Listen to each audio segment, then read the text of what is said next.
월급 외에 부수입을 얻을 방법이 없을까? 이걸 정말 많이 고민했어요. 그렇다고 시간을 너무 많이 써야 되거나 돈이 너무 많이 드는 것들은 부담스럽더라고요. 그래서 제가 찾게 된 게 공간 임대업이었습니다. 특히 당시에도 인기가 많았던 에어비앤비와 단기 임대를 알아봤었죠. 하지만 이걸 실행에 옮기기가 너무 힘들더라고요. 에어비앤비 같은 경우에는 외국인 손님도 점점 많아지는 것 같고 그 플랫폼을 이용하는 사람들도 많아 보였어요. 하지만 이걸 합법적으로 하기엔 조건이 되게 까다롭더라고요. 그래서 그냥 불법으로 하고 있는 사람들도 상당히 많아 보였습니다. 반면 단기 임대, 그러니까 33M2는 에어비앤비에 비하면 창업 방법이 훨씬 간단해 보였어요. 그렇지만 여전히 걱정은 있었죠. 남한테 집을 어쨌든 빌려줘야 되는 건데 이걸 허락해주는 집주인이 많을까? 33M2를 나만 해도 잘 모르는데 이런 단기 임대를 쓰려는 손님들이 많을까?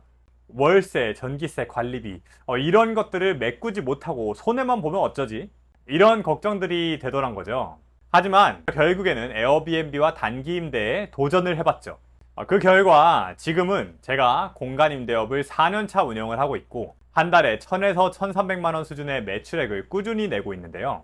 오늘 영상에서는 에어비앤비와 단기 임대 둘 다 경험해 본 사람으로서 두 방법의 순수익, 창업 비용, 창업 난이도, 불법 여부 이런 모든 것들을 명확히 설명하고 비교해 드리려고 해요. 제가 초보 시절에 느꼈던 답답했던 점, 궁금했던 점을 영상에 모두 녹였으니까 꼭 끝까지 봐주세요. 자, 우선 한번 순수익부터 말씀을 드려볼게요. 에어비앤비는 뭐 지역에 따라 다르긴 하지만 보통 순수익이 150만원에서 400만원 사이를 왔다 갔다 하는 것 같아요. 반면 33M2는 한 30에서 50만원 사이를 왔다 갔다 하는 것 같습니다. 이게 왜 그러냐면요. 일단 매출액이 에어비앤비가 더 높기 때문이에요. 그 홍대 쪽에 있는 에어비앤비 숙소의 예약 현황을 보여드릴 건데요. 보시면은 1박 숙박 비용 곱하기 현재 예약된 개수를 합하면은 매출액이 한 600만원 언저리 나오는 걸 보실 수 있을 거예요. 이게 매출액 600만원에서 월세 한 100만원 빼고 뭐 전기세, 가스비 같은 공과금을 넉넉 잡아서 30만원 빼고 이제 소모품비 비용을 한 50만원을 빼면은 180만원이잖아요. 근데 사실 월세가 뭐 조금 더 높을 수도 있고 이러니까 이런 거 다 고려하면은 대충 잘 되는 지역에서 한 400만원 정도 순수익이 남아요. 반면에 33M2는 어떨까요? 33M2 같은 경우에도 지금 한번 잘 되는 지역 매출액을 보면은 150만원 사이가 나올 겁니다. 여기에서 33M2는 보통 오피스텔에서 하거든요. 그러면은 오피스텔 월세가 뭐 한 70만원 정도 해요. 여기에다가 뭐 관리비랑 뭐 가스비랑 이런 거 합치면은 한 20만원. 그리고 뭐 기타 소모품비는 에어비앤비보다 훨씬 적으니까 10만원. 대충 한 30만원에서 50만원 사이가 순수익으로 나온다는 거죠. 이게 실제로 저 같은 경우에도 제가 했던 에어비앤비들은 대부분 다 요 사이에 순수익이 남았었고요. 제가 단기 임대도 했었다 했잖아요. 그 당시에 제 순수익이 30만원 정도였습니다. 그러면은 왜 에어비앤비가 이렇게 매출액이 더 높을까요? 당연히 수요가 더 많기 때문이에요. 에어비앤비는 뭐 외국인도 올 수 있고 뭐 아니면 친구들끼리 놀러 올 수도 있고 뭐 아니면 가족끼리 올 수도 있고 아니면 뭐 국내 여행객들이 올 수도 있고 다양한 사람들이 쓰고 싶어하는 공간이잖아요. 반면에 33M2는 일주일 단위로밖에 못 빌리다 보니까 어떻게 해요? 집에 인테리어 때문에 잠깐 묵을 곳이 필요해. 아니면은 병문안 같은 것 때문에 병원 근처에 숙소를 잡아야 돼. 아니면은 출장을 왔어. 뭐 이런 사람들 말고는 손님이 잘 없기 때문에 매출액이 에어비앤비보다 훨씬 조금 나오고 순수익도 훨씬 낮게 나오는 거예요. 여러분이 만약에 난 월급 위에 300만원 정도의 부수입을 얻고 싶다라고 하면은 에어비앤비는 좀 입지가 좋고 장사가 잘 되는 데다 하면은 한 개만 운영하면 한 달에 300만원 순수익을 낼 수 있고요. 33M2 같은 경우에는 6개에서 10개 정도를 운영을 해야지 순수익 300만원을 만들 수가 있습니다. 근데 뭐 이런 분들이 있을 거예요. 아니 에어비앤비여도 순수익 50만원 밖에 안 남는 경우 있지 않나요? 뭐 이런 실수도 있는데 당연히 그건 그렇죠. 우리가 무슨 사업을 해도 동네 치킨집을 해도 어떤 사람들은 많이 벌고 어떤 사람들은 조금 벌어요. 뭐 피자집을 해도 마찬가지고 그건 뭐든지 다 마찬가지입니다. 가게마다 장사를 얼마나 잘하냐 못하냐의 차이가 있긴 하지만 일반적으로는 요렇다 이렇게 말씀드렸고요. 자, 그러면은 창업 난이도에 대해서 한번 말씀드려 볼게요. 우선 창업 비용부터 말씀드리면 에어비앤비는 인테리어 투자비가 한 600만 원에서 1000만 원 정도는 잡으셔야 됩니다. 물론 이거보다 더 줄일 수도 있고 난 좀 더 예쁘게 하고 싶어 이래서 더 많은 투자비를 쓸 수도 있지만 일반적으로는 요 정도 범위 내에서 마무리하실 수 있어요. 3사멘트는 투자비가 보통 한 200만 원, 진짜 줄이면 한 100만 원까지도 줄일 수 있어요. 왜냐면 3사멘트는 그냥 침대만 하나 사놓고 그 오피스텔에서 보통 하기 때문에 뭐 냉장고, 에어컨 이런 가전 가구들이 다 빌트인으로 설치가 돼 있어요. 그래서 투자비가 굉장히 낮고 우리가 처음 투자를 할 때 이런 인테리어 투자비 말고 보증금도 어쨌든 들어가잖아요. 물론 보증금은 나중에 돌려받을 돈이긴 하지만 우리가 이 보증금 낼 돈이 있어야 되는 건 맞죠. 에어비앤비 같은 경우에는 보통 보증금 규모가 한 2천만 원에서 한 4천만 원 정도는 들게 됩니다. 반면에 상사멘트는 한 500만 원에서 1000만 원 정도. 다만 어차피 보증금 같은 경우에 우리가 또 대출을 활용할 수 있잖아요. 은행에서 월세, 전세 보증금 대출을 할 수가 있고 그러면 은행에서 80%를 대출을 해줘요. 그러다 보니까 사실은 내가 대출을 받을 수 있는 상황이라면 이 금액의 20%만 보증금으로 쓰면 되는 거죠. 그래서 에어비앤비는 뭐 만약에 80% 대출 받는다면은 한 400만 원에서 800만 원 수준이 보증금으로 필요한 경우가 많다. 물론 이거보다 더 많은 경우도 있습니다. 한 보증금을 1억까지 요구하는 집주인들도 있어요. 그런 경우에는 내가 80% 대출 받아서 2천만 원 정도의 내 돈을 보증금으로 넣어야겠죠. 근데 이제 여기에서 또 우리가 하나 더 생각해야 될 게 한 달에 300만 원의 순수익을 내가 얻는 게 목표다 라고 하면은 에어비앤비는 아까 말했다시피 대충 1개에서 2개 정도를 창업하면은 순수익 300만 원을 만들 수 있었어요. 반면에 3사멘트는 우리가 똑같은 순이익 300만 원을 만들려면 최소 6개에서 10개 정도는 해야 된다 했잖아요. 그걸만 따지면 사실 이 투자비 차이도 오히려 에어비앤비가 덜 든다고 저는 생각하긴 해요. 왜냐면 에어비앤비는 대충 투자비 600에서 1000만 원으로 월 300 순수익을 만들 수가 있고 3사멘트는 여기에다가 곱하기 6을 해야지 월 300 순수익이 나오는 거잖아요. 그러면은 600에서 1200만 원이 필요한 거죠. 3사멘트도. 사실 뭐 에어비앤비랑 크게 다를 건 없다. 보증금도 마찬가지다. 오히려 보증금은 에어비앤비가 이 대출 같은 것도 생각하면은 좀 덜 든다고 생각을 합니다.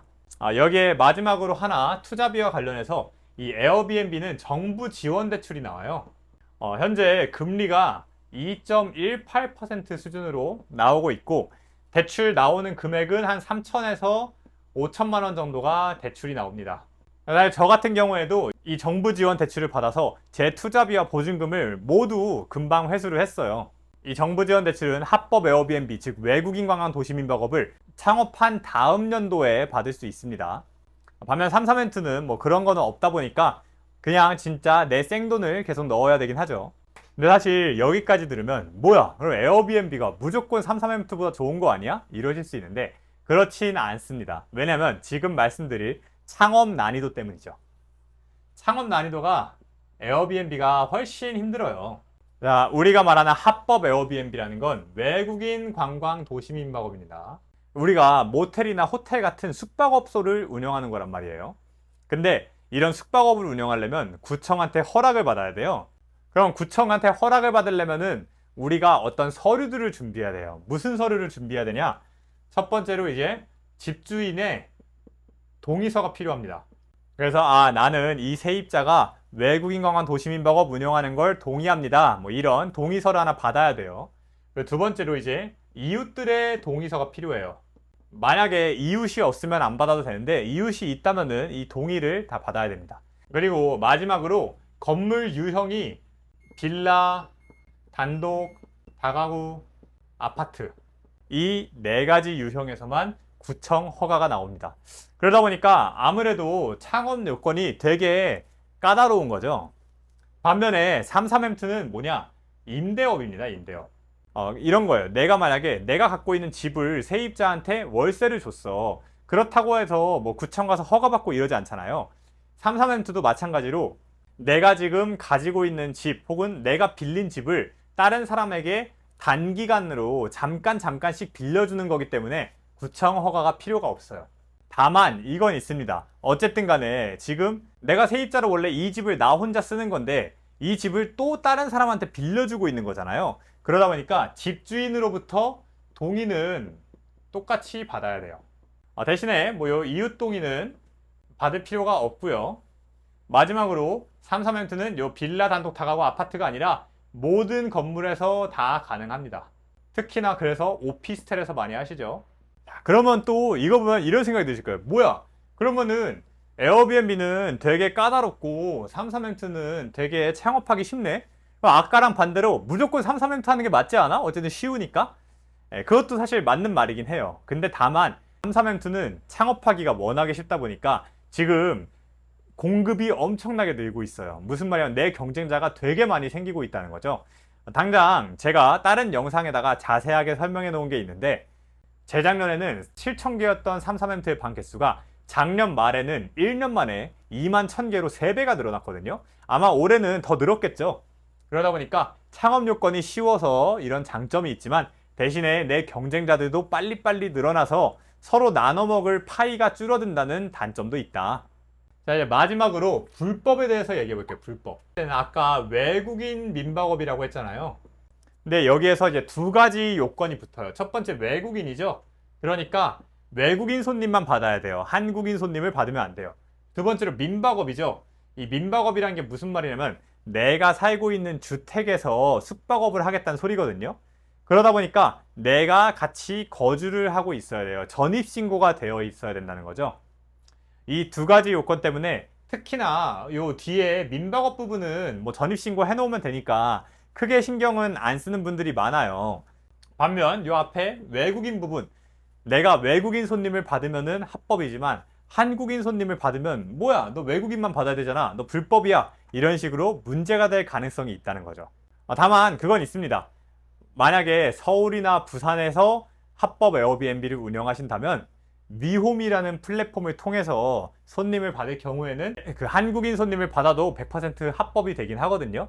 자, 3사멘트는 그러면은 불법의 요소가 아예 없냐? 사실 3사멘트도 요소가 있긴 해요. 왜냐면 3사멘트는 사실 임대업이잖아. 아까 말했다시피. 근데 어떤 3사멘트 숙소들은 사실상 숙박업처럼 영업을 하고 있는 거 아니냐? 이런 얘기들이 요새 솔솔 나오고 있거든요. 숙박업과 임대업의 차이는 뭐냐면 이런 거예요. 우리가 어떤 집을 빌려서 월세로 들어갔어요. 그러면은 그 집에 사실 아무것도 없잖아요. 그냥 방만 있고 뭐 이불이든 베개든 이런 모든 생활용품들은 내가 직접 가져와야 되잖아요. 근데 호텔에 가면 어때요? 호텔에 가면 모든 생활용품이 다 있죠. 수건도 있고 칫솔도 있고 치약도 있고 이불도 있고 모든 용품이 다 있잖아요. 그래서 이렇게 우리가 그냥 방만 빌려주면 임대업이고 생활에 필요한 것들이 갖춰져 있으면 숙박업이 되는 거예요. 3사멘트는 아까 말했다시피 임대업이에요. 근데 솔직히 말해서 3사멘트 들어가 보면은 안에 이불도 있고 막 샴푸도 있고 이런 경우들이 가끔씩 보이더라는 거죠. 그러면 이제 이 공무원분들이나 경찰분들이 생각해서 어쩌면 뭐야? 이거 임대를 해주는 게 아니라 이 정도면 그냥 숙박을 해주는 거 아니야? 이래서 문제가 될 가능성이 있긴 합니다. 다만 그건 있어요. 3사멘트 자체가 시장 자체가 최근 들어서 많이 커진 거다 보니까 아직까지는 막 그에 대한 단속을 심하게 하고 있진 않아요.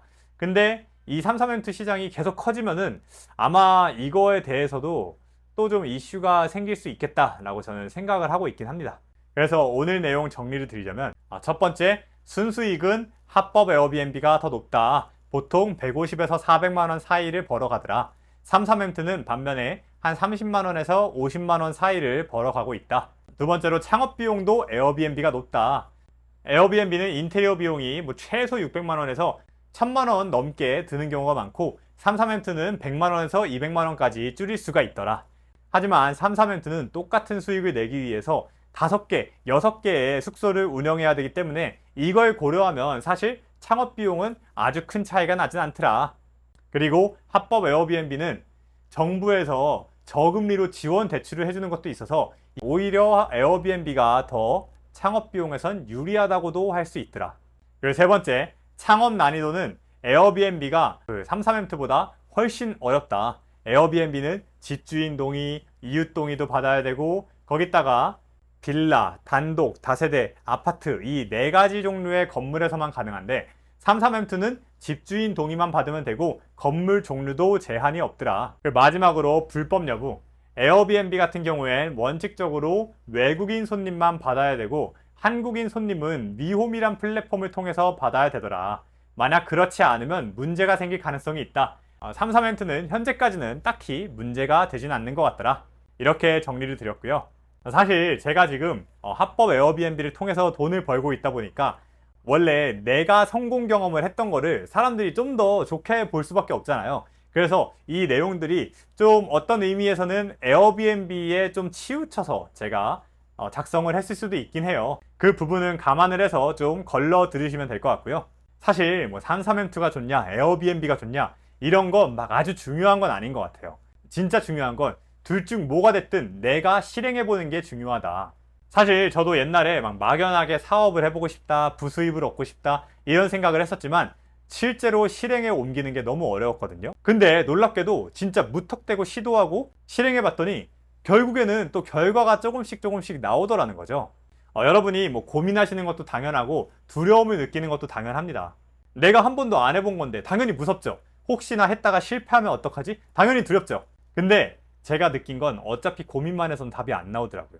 왜냐면 내가 실패하기가 싫고 난 100% 안전하게 모든 돌다리를 두들겨서 건너보고 싶은데 세상 일에 100%란 게 없잖아요. 그냥 시도해보자. 시도했다가 실패하면 다시 하면 되고 성공하면 기분 좋은 거고 이런 마음으로 좀 가볍게 생각을 하시고 둘 중 뭐가 됐던 간에 도전해보시기 바랍니다. 아래 링크에다가 제가 현재 하고 있는 합법 에어비앤비 관련해서 여러분들에게 도움이 될 만한 내용을 담은 유튜브 영상 링크 걸어놨으니까 관심 있으시면 한번 들어가 보세요. 구독과 좋아요, 알람 설정도 잊지 마시고요. 감사합니다.